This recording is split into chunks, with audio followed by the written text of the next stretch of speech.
નમસ્કાર. દિવસભરના તાજા સમાચારોમાં તમારું સ્વાગત છે. તમારી સાથે હું છું પિનલગીરી ગોસ્વામી. સમાચારો વિસ્તારથી જાણીએ એ પહેલા મહત્વના સમાચારો ઉપર એક નજર. મિત્રો, આજની વિડીયોમાં સૌપ્રથમ વાત કરીશું ઠંડીની મોટી આગાહી.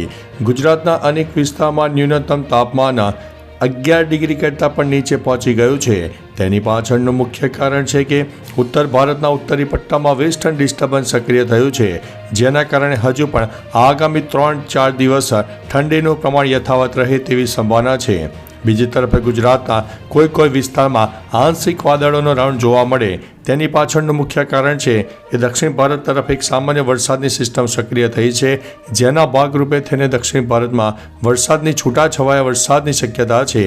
ઉપરાંત મિત્રો, ગુજરાતની વાત કરીએ તો ગુજરાતમાં હવે ઝાકળ વર્ષા અને ગાઢ ધુમ્મસનો માહોલ સર્જાશે. રોડ, રસ્તા અને હાઈવે ઉપર વાહન ચલાવતા થોડું ધ્યાન રાખજો, કારણ કે વિઝિબિલિટી 0 થઈ શકે તેવી પણ શક્યતા છે. મિત્રો, અન્ય મહત્વના સમાચારની વાત કરીએ તો નવા સિમ માટે આધાર કાર્ડ આપતા લોકો સાવધાન થઈ જજો. નવા સિમ માટે આધાર કાર્ડ આપતા લોકો હવે સાવચેત રહેવાની જરૂર છે. રાજ્યમાંથી સિમ કાર્ડ દુબઈ મોકલવાનું કૌભાંડ ઝડપાયું છે.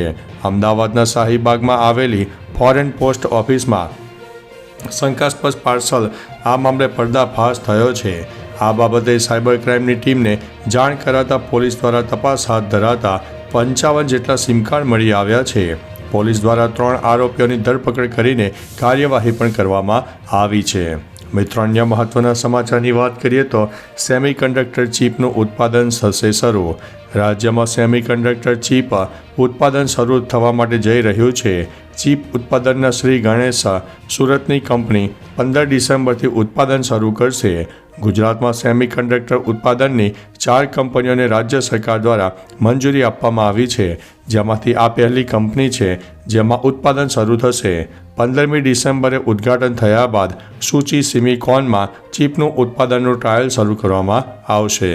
મિત્રો, અન્ય મહત્વના સમાચારની વાત કરીએ તો 40 શાળાઓને બોમ્બથી ઉડાવી દેવાની ધમકી મળી છે. દિલ્હીની 40 શાળાઓમાં બોમ્બની ધમકી મળી છે. શાળાઓને બોમ્બથી ઉડાવી દેવાની ધમકી ઈમેલ દ્વારા મોકલવામાં આવી છે. ધમકી મળ્યા બાદ પોલીસ અને બોમ્બ ડિસ્પોઝલ સ્ક્વોડ તપાસ કરવા માટે શાળાઓમાં પહોંચી ગઈ હતી, પરંતુ તપાસમાં કંઈ મળ્યું નથી. જે શાળાઓને ધમકીઓ મળી છે તેમાં પશ્ચિમ વિહારના જીડી કોએન્કા, મયુર વિહારની મધર મેરી, ચાણક્યપુરીની બ્રિટિશ સ્કૂલ અને ડીપીએસનો સમાવેશ થાય છે. મિત્રો, અન્ય મહત્વના સમાચારની વાત કરીએ તો મહાકુંભ માટે સીએમ ભૂપેન્દ્રભાઈ પટેલને આમંત્રણ આપવામાં આવ્યું છે. આવતા વર્ષે પ્રયાગરાજમાં મહાકુંભ યોજાશે. આ માટે સીએમ ભૂપેન્દ્રભાઈ પટેલને યુપીના સીએમ યોગી આદિત્યનાથ દ્વારા આમંત્રણ મોકલવામાં આવ્યું છે. આ માટે શુભેચ્છા મુલાકાત પણ થઈ હતી, જેમાં યુપીના શહેરી વિકાસ મંત્રી કે શર્મા, વ્યાવસાયિક શિક્ષણ અને કૌશલ્યવર્ધન વિભાગના રાજ્યમંત્રી કપિલદેવ અગ્રવાલ ગાંધીનગર આવ્યા હતા. તેમણે સીએમ ભૂપેન્દ્રભાઈ પટેલને મહાકુંભ 2025ના પ્રારંભ અવસરે ઉપસ્થિત રહેવા માટે આમંત્રણ પાઠવ્યું છે. મિત્રો, અન્ય મહત્વના સમાચારની વાત કરીએ તો પાડોશી દેશમાં કંઈક મોટું થવાના એંધાણ. બાંગ્લાદેશના પૂર્વ શેખ હસીનાએ કહ્યું છે કે વચગાળાની સરકારના વડા પ્રોફેસર યુનિસ ખૂની અવામી લીગના કાર્યકરને વર્ચ્યુઅલી રીતે સંબોધતા તેમણે કહ્યું છે કે આપણે એક થઈને આપણા દેશને બચાવવાનો છે. આમ આપણા પાડોશી દેશમાં કંઈક મોટું થવાના એંધાણ છે. મળતી માહિતી મુજબ શેખ હસીના હાલ દિલ્હીમાં છે. થોડા દિવસો પહેલાં તેમણે અમેરિકામાં પાર્ટી કાર્યકર્તાઓને વર્ચ્યુઅલ રીતે સંબોધન કર્યું હતું. મિત્રો, અન્ય મહત્વના સમાચારની વાત કરીએ તો મહાદેવ ઓનલાઈન સટ્ટાબાજી કેસમાં ઈડીની મોટી કાર્યવાહી સામે આવી છે. ઈડીએ મહાદેવ ઓનલાઈન સટ્ટાબાજી કેસના મની લોન્ડરિંગ એંગલની તપાસ કરતી વખતે અગ્રણી સ્ટોક પોર્ટફોલિયો બ્રોકર ગોવિંદ કેડિયાની ધરપકડ કરી છે. ઈડીના સૂત્રોના જણાવ્યા અનુસાર તપાસ દરમિયાન કેટલીક મહત્વપૂર્ણ માહિતી પ્રાપ્ત થઈ છે, જે દર્શાવે છે કે કેડિયા શેરબજારમાં ગેરકાયદેસર નાણાંનું રોકાણ કરી રહ્યો હતો, જે મહાદેવ બેટિંગ એપ સાથે જોડાયેલો હતો. તેની કોલકાતામાંથી ધરપકડ કરવામાં આવી છે. મિત્રો, અન્ય મહત્વના સમાચારની વાત કરીએ તો જંત્રીના સૂચિત વધારા સામે બિલ્ડરોનો વિરોધ સામે આવ્યો છે. રાજ્ય સરકાર દ્વારા જંત્રીના સૂચિત દરમાં કરાયેલા વધારાને લઈને વિરોધના સૂર ઉઠ્યા છે. બિલ્ડર્સે હવે સરકાર સામે બાયો ચડાવી છે. ક્રેડાઈ દ્વારા અરજી માટે ઓનલાઈન વિકલ્પ આપવા સહિતની અન્ય માગણીઓ પર કરવામાં આવી રહી છે. અમદાવાદ, સુરત, વડોદરા, રાજકોટ સહિતના શહેરોમાં બિલ્ડર્સે રસ્તા પર ઉતર્યા હતા. ઉલ્લેખનીય છે કે અમલ થાય તો મકાનના 30થી 40% ભાવ વધવાની ભીતિ છે. મિત્રો, અન્ય મહત્વના સમાચારની વાત કરીએ તો લાજપોર જેલમાં મારામારી, પટ્ટી અને ચમચા વડે હુમલો કરવામાં આવ્યો છે. સુરતની લાજપોર સેન્ટ્રલ જેલમાં મારામારીની ઘટના સામે આવી છે.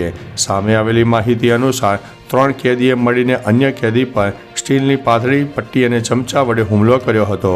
7 ડિસેમ્બરના રોજ સવારે 11:30 વાગ્યે યાર્ડ નંબર C-08 અને બેરેક નંબર 1માં થયેલા વિવાદના કારણે 3 આરોપી સામે FIR નોંધવામાં આવી છે.